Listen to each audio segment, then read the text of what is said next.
Je suis Mohamed Doumbouya, coordonnateur général de la MAMRI, la mission d'appui à la mobilisation des ressources internes. La MAMRI a été mandatée par le ministre secrétaire général sur demande du ministre secrétaire général de la Présidence, sur demande du ministre des Transports, d'accompagner le département dans l'identification et la sécurisation et la modernisation de son appareil de collecte des ressources. Donc, cela fait 3-4 mois que nous travaillons avec toutes les directions, les 14 directions du département. Nous avons fait un état des lieux, nous avons eu des interactions très productives en matière d'identification des ressources et nous sommes parvenus à une conclusion qu'on est venu présenter ce matin au ministre. On peut retenir qu'il y a le potentiel de mobilisation de ressources dans ce secteur de transport, il est entier, il est important. Et les marges pour permettre à l'État de mobiliser davantage des ressources sont énormes.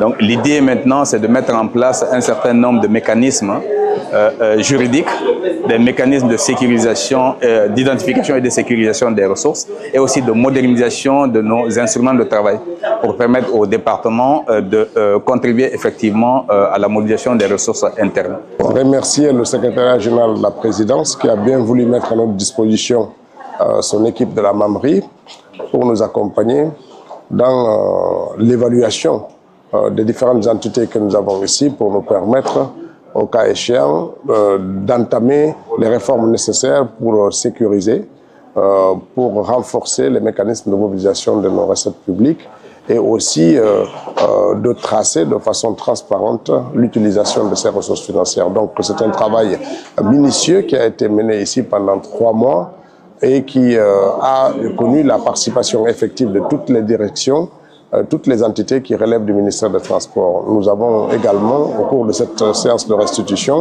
remercié les différents directeurs de différentes entités qui ont bien voulu collaborer effectivement à ce travail, puisque sans la bonne collaboration, on n'aurait pas pu arriver à ces conclusions. Alors les conclusions nous obligent d'entamer certaines réformes de textes de loi pour mieux encadrer les mécanismes, ou en tout cas les recettes mobilisées, et aussi d'induire probablement les nouvelles technologies pour rendre plus transparent et plus efficace la mobilisation des recettes publiques dans le secteur des transports. Et aussi sur le plan législatif, ça va nous amener à mieux clarifier les différents périmètres de responsabilité des entités, puisque l'audit a montré qu'il y a un chevauchement de responsabilité entre différentes entités, ce qui rend difficile souvent la collaboration. Il faut donc travailler dans ce sens-là.